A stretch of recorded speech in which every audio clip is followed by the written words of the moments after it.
அனைவருக்கும் வணக்கம். வழக்கறிஞர் பொன் ஜெய்சிங் பேசுகிறேன். இன்றைக்கி உங்கள்கிட்ட இன்சூரன்ஸை பற்றி ஒரு சின்ன கருத்துக்களை சொல்லலான்னு இருக்கேன். இன்சூரன்ஸ் என்னென்ன, லைஃப் இன்சூரன்ஸ், ஹெல்த் இன்சூரன்ஸ் சொல்லிட்டு இவரோ இன்சூரன்ஸ் பிடிக்க வந்துட்டாரான்னு யோசிக்க வேண்டாம். ஜஸ்ட் ஒரு அவேர்னஸுக்காக சொல்கிறேன். Health insurance must. இன்றைக்கி எந்த ப்ரைவேட் ஹாஸ்பிட்டல் போனாலும் ஒரு சின்ன ஒரு உடம்பு சரியில்லைன்னு 2 நாள் சேர்ந்தால் கூட 1 லட்ச ரூபா, 1.5 லட்ச ரூபா, 4-5 நாள் இருந்தாக்கா 4 லட்ச ரூபா, 5 லட்ச ரூபா, இதேமாரியான பில்லு தான் இன்றைக்கி எல்லா ப்ரைவேட் ஹாஸ்பிட்டலில் இன்றைக்கி வருது. அப்படின்னும்போது திடீர்னு இன்றைக்கி ஒரு ஃபேமிலியில் ஒரு மனைவி, பிள்ளைகள், சின்ன சின்ன பிள்ளைங்க இருப்பாங்க. ஒரு காலேஜ் படிக்கிற பசங்களாக இருக்கட்டும், இல்லை ஸ்கூலில் +1 +2 படிக்கிற பசங்களாக இருக்கட்டும், இல்லை சின்ன பசங்களாக இருக்கட்டும். திடீர்னு அந்த ஒரு குடும்ப தலைவருக்கு ஏதாவது ஒரு ப்ராப்ளம் அப்படின்னும்போது அந்த மனைவியாகட்டும், பிள்ளைகளாகட்டும் ரொம்ப திக்குமுக்காடிடுறாங்க. என்ன பண்ணுறது அடுத்ததுன்னு தெரியாமல், யார்கிட்ட போய் காசுக்கு நிற்கிறது, என்ன பண்ணுறதுன்னு தெரியாமல் ரொம்ப கஷ்டப்பட்டு ப்ரைவேட் ஹாஸ்பிட்டலில் முதல்ல சேர்த்து, அதுக்கப்புறம் அந்த ஆஸ்பத்திரிக்கு பில்லு கட்ட முடியாமல் 2 நாளாக போராடி சொந்தக்காரங்கிட்ட அவங்ககிட்டன்னு வாங்கி, அதுக்கப்புறம் திரும்பி மற்ற பில்லும் கட்ட முடியாமல் திரும்ப கவர்மெண்ட் ஹாஸ்பிட்டலுக்கு போய் சேர்த்து, இப்படி நிறைய இன்றைக்கி ஹாஸ்பிட்டலில் நடக்குது. அதனால் இன்றைக்கி ஒரு ஹெல்த் இன்சூரன்ஸுன்றது அந்த குடும்ப தலைவர் கண்டிப்பாக யோசிக்கணும், கண்டிப்பாக போடணும். அதுக்கு அந்த குடும்ப தலைவிகள் கண்டிப்பாக நீங்கள் உங்கள் குடும்ப தலைவர்கிட்ட பேசுங்க. ஹெல்த் இன்சூரன்ஸ்னால் நிறைய கம்பெனிங்க இருக்குது, அது எந்த கம்பெனியாக இருக்கட்டும். பட் ஆனால் ஏதாவது ஒரு ஹெல்த் இன்சூரன்ஸ் கண்டிப்பாக போடுங்க. ஒரு 5 லட்ச ரூபாய்க்கோ இல்லை 10 லட்ச ரூபாய்க்கோ உங்களுடைய அந்த ஒரு வாழ்வாதாரத்தை பற்றி அதை வச்சு போடுங்க. பட் ஆனால் போடாமல் இருக்காதீங்க. ஏதாவது ஒரு இன்சூரன்ஸ் போட்டு வைங்க கண்டிப்பாக. அப்போ நாளைக்கு ஒரு குடும்ப தலைவருக்கோ இல்லை குடும்ப தலைவிக்கோ ஒரு ப்ராப்ளம்னு வரும்போது அவங்களோட பிள்ளைங்க கொஞ்சம் ரொம்ப பாதிக்கப்பட மாட்டாங்க. இல்லை இதனால் பசங்க காலேஜே பாதிலே விட்டு போன குடும்பங்கள் இருக்குது. பள்ளி படிப்பை பசங்க விட்டு போன குடும்பங்களும் இருக்குது. என்னென்னா தகப்பனுக்கு உடம்பு சரியில்லாமல் போய் ஹாஸ்பிட்டல் செலவாகி அப்புறம் தகப்பனுக்கு பார்க்க முடியாமல், இப்படி நிறைய விஷயங்கள் இந்த ஹெல்த் இன்சூரன்ஸில் நிறைய பேருக்கு அவேர்னஸ் இல்லாமல் இருக்குது. அதனால் எந்த கம்பெனியாக இருந்தாலும் சரி, அது ப்ரைவேட்டு பேங்க்லேருந்து போட்டாலும் சரி, இல்லை ப்ரைவேட்டு எதுலையாவது ஒன்று, ஆனால் ஹெல்த் இன்சூரன்ஸ் கண்டிப்பாக போடுங்க.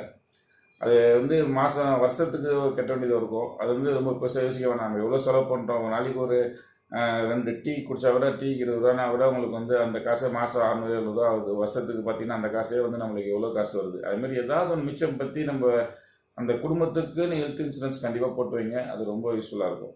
2வது ஃபயர் இன்சூரன்ஸ். பிஸ்னஸ் பண்ணுற பீப்புள்ஸ் யாராக இருந்தாலும் சரி, ஃபயர் இன்சூரன்ஸ் கண்டிப்பாக போடுங்க.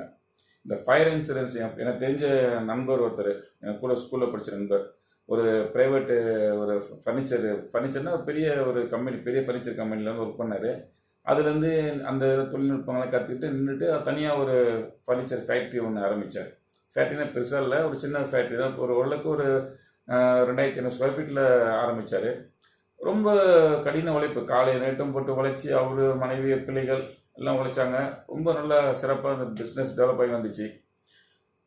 திடீர்னு பார்த்தா ஒரு நாள் காலைல ஃபோன் பண்ணுறாரு, ஃபேக்ட்ரி ஃபுல்லாக ஃபயர் ஆகிடுச்சு அப்படின்ட்டு. சரி, ஃபயர் இன்சூரன்ஸ் போட்டிருக்கியா அப்படின்னு கேட்கும்போது இல்லைன்றப்பில்.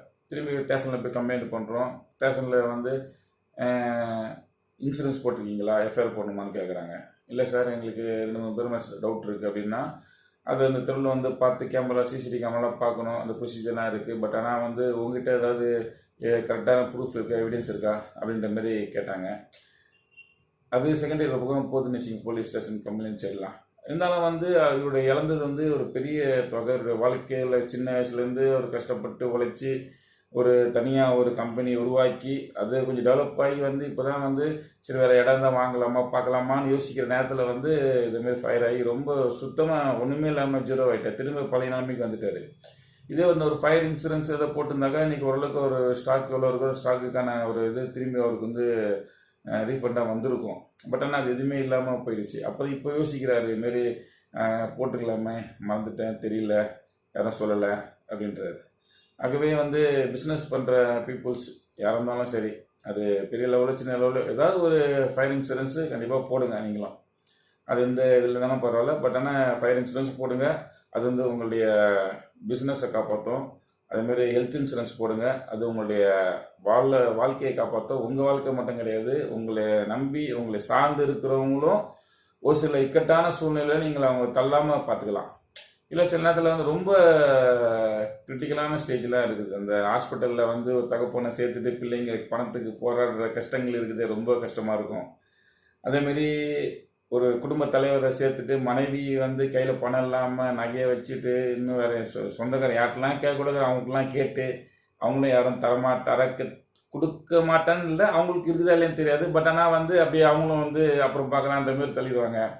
அந்த சூழ்நிலைகள்லாம் அந்த ஒரு மனைவியோ இல்லை ஒரு பிள்ளைங்களோ அது அடையும் போது ரொம்ப அது கஷ்டமாக இருக்கும், மன வலி பயங்கரமாக இருக்கும். அந்த சூழ்நிலைக்கு குடும்ப தலைவர்கள் கொண்டு போகாதீங்க உங்கள் மனைவிகளை பிள்ளைகளையும். அதனால் கண்டிப்பாக ஒரு ஹெல்த் இன்சூரன்ஸு போடுங்க. அதேமாரி ஒரு பிஸ்னஸ் பண்ணுற பீப்புள்ஸ் கண்டிப்பாக வந்து ஃபயர் இன்சூரன்ஸ் போடுங்க. அது சும்மா ஒரு ஜஸ்ட்டு போட்டு வைங்க. அது என்றைக்காவது ஒரு நாள் உங்களுக்கே ஒரு பிரமிப்பாக காட்டுற மாரி ஒரு சந்தோஷத்தை ஏற்படுத்தும். அது உண்மை. நம்ம வருஷம் சும்மா வேஸ்ட்டாக கட்டுறோம்னு நினைக்க வேண்டாம். நீங்கள் 10 வருஷம் கட்டினாலும் போல கேட்டுங்க, தப்பே கிடையாது. எது நல்லா இருக்கிறமே, உடம்பு நல்லா தானே இருக்குது, எதுக்கு நான் கட்டணும், வேஸ்ட்டாக காசு கட்டிக்கிட்டு வேஸ்ட்டாக போகுதுன்னு மட்டும் யோசிக்காதீங்க. உங்கள் நிறைய ஏஜென்ட்ஸ்லாம் உங்கள்கிட்ட பேசியிருப்பாங்க, இதேமாரி போட சொல்லியிருப்பாங்க, போட்டிருப்பீங்க. ஆனால் கண்டினியூவாக கெட்டுருக்க மாட்டீங்க. தயவுசெய்து கண்டினியூவாக கெட்டுங்க. நல்லதோ கெட்டதோ உங்களுக்கு பெரிய லெவலில் காசு செலவாக போகிறது கிடையாது. வருஷத்துக்கு ஒரு காசுன்னு வச்சுக்கோங்க. ஆனால் அது கண்டிப்பாக உங்களுக்கு வந்து யூஸ் ஆகும்னு கேட்டுட்டு விடைபெறுகிறேன். நன்றி, வணக்கம்.